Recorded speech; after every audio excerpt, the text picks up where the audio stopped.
स्वराज मराठीमध्ये आपलं स्वागत आहे। सर्वसामान्यांचा आवाज, निर्भीड, बेधडक, स्वराज मराठी।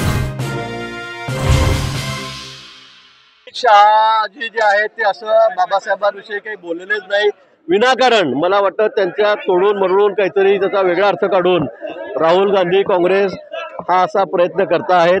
पण स्पष्ट आहे अमित भाई काय बोललेत हे सगळ्यांच्या समोर स्पष्ट आहे, जनतेसमोर स्पष्ट आहे।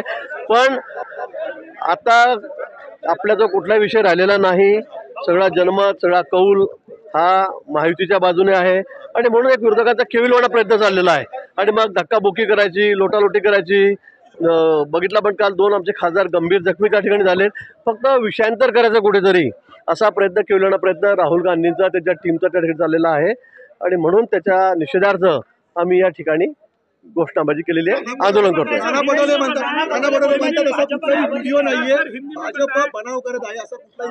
कुठला व्हिडिओ?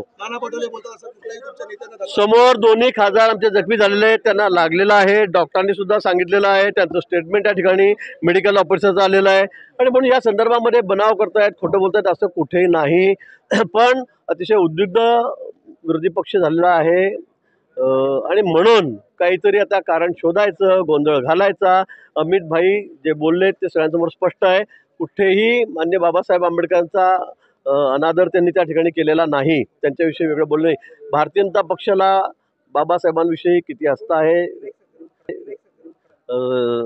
हे सर्वांना माहिती आहे, सर्वांना माहिती।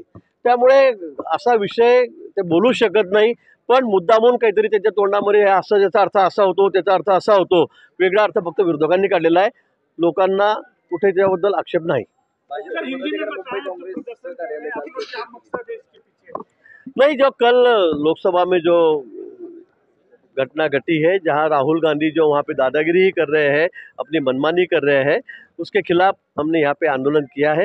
मुझे लगता है कि राहुल गांधी, महाविकास आघाड़ी, इनके पास अब कोई विषय नहीं रहा है, उनके पीछे जनमत भी नहीं रहा है। आपने देखा हरियाणा होगा, यहाँ पे होगा, महाराष्ट्र में किस तरह से जनादेश हमें मिला है, तो इससे वो शायद बौखला गए हैं और जानबूझकर हंगामा खड़ा करने की